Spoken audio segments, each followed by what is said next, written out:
حضرت عمر کا زمانہ ہے، مسجد میں عورتیں بھی نماز پڑھنے آتی ہیں اور مرد بھی نماز پڑھنے آتے ہیں۔ ایک خوبصورت عورت کا راستہ ایک نوجوان لڑکا روکتا ہے۔ ایک دن اس نے دیکھا، ایک دن رک کے کہا تجھے مسئلہ کیا ہے؟ اس نے کہا کہ میں تیرا چاہنے والا ہوں۔ اس نے کہا کہ میری چاہت ڈیمانڈ جو کروں گی پوری کر دو گے؟ اس نے کہا آسمان سے تارے بھی توڑ لو۔ اس نے کہا بس میری ایک خواہش ہے، 40 دن حضرت عمر کے پیچھے نمازیں پڑھ لو، اس کے بعد 40ویں دن کی آخری نماز کے بعد یہاں میں منتظر ہوں گی تیری اور تیرا انتظار کروں۔ 40 دن نمازیں چلتی رہی۔ پھر عمر کا لہجہ اور من کے روگ نہ دھلے اور من میں نور نہ اترے۔ 40ویں دن کی آخری نماز کے بعد وہ گردن جھکا کے جا رہا تھا، لڑکی اسبِ وعدہ کھڑی تھی۔ کہا گزر رہے ہو؟ میں اسبِ وعدہ کھڑی ہوں۔ کہا کھڑی رہو۔ عمر نے دل کا تعلق رب سے جوڑ دیا ہے۔ آؤ اس قرآن سے تعلق جوڑو، یہ دلوں کے زنگ اتارتا ہے، روحوں کو نور دیتا ہے۔ اسلام کا جو بنیادی اخلاق ہے وہ حیا ہے، یہ بات ذہن میں رکھیں۔ ہر دین کی ایک پہچان ہے، حضور نے فرمایا اسلام کی بنیادی پہچان کیا ہے؟ حیا ہے۔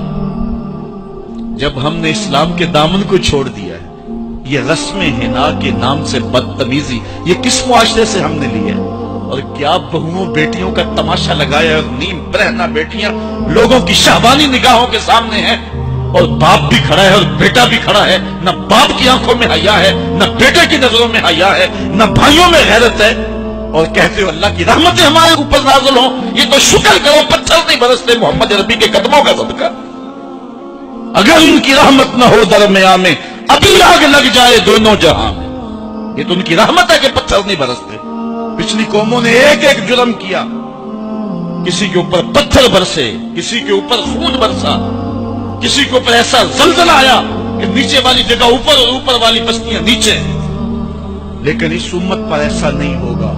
اللہ نے فرمایا ما کان اللہ لیعذبہم وانت فیہم، محبوب تیری وجہ سے میں عذاب نہیں اتارا ورنہ پیس کے رکھا۔ سر سے لے کر پاؤں تک ہم اسلام میں آ جائیں، چھوڑیں آدھا تیتر آدھا بٹیر، جہاں جی چاہا اسلام کے دامن میں آگے اور جہاں جی چاہا ادھر چلے جائیں۔ مسجد میں بھی چندہ دیا اور ہوٹل میں بھی شراب پی، رب بھی خوش رہے شیطان بھی راضی رہے، ایسا نہیں ہوگا۔ رب کہتے نہیں کہ میرے ہو تو پھر میرے ہی ہو۔ کوئی بھی غیرت مند محبوب نہیں جو ہے تسلیم کرتا کہ میرا محب کسی اور کی طرف نظر اٹھا کے بھی دیکھے، تو رب سب سے بڑا غیرت مند ہے، وہ نہیں چاہتا میرا ہو کسی اور کی طرف دیکھے۔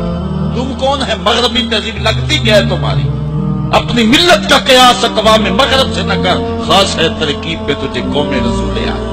تم غیروں کی نقالیاں کرتے پھرتے ہو، تمہارے سامنے سیدہ عائشہ کی سیرت موجود نہیں ہے؟ تم مغرب کی ٹینوں بننے کی کوشش کرتی ہے میری بیٹی، تیرے سامنے محمد کی بیٹی فاطمہ کا نقشہ نہیں ہے؟ کدھر بھاگ رہی ہے؟ یہ بال کھول کے بازار میں کون جا رہا ہے؟ یہ نیم برہنہ کون جا رہا ہے؟ دیکھ محمد عربی تجھے کیا آواز دے رہے ہیں، ان کا لہجہ کیا، اس کو سن اور زندگی کو اس کی مطابقت میں گزار۔ اصل ہمارے دل زنگ آلود ہو گئے، اس دنیا کے اس ماحول نے ہمیں اس طرح کر دیا ہے کہ آج ہمیں سمجھ نہیں آ رہی کہ ہم کدھر جائیں۔ اور ایک اور حدیث میں حضور نے دلوں کا اور من کا میل اتارنے کے 2 نسخے بیان کیے ہیں۔ ایک کثرت کے ساتھ موت کو یاد کرو، کثرت کے ساتھ موت کا تذکرہ، اور دوسرا کثرت کے ساتھ جو ہے وہ تلاوت کلام مجید۔ اصل 10-15 سالوں سے ہمارے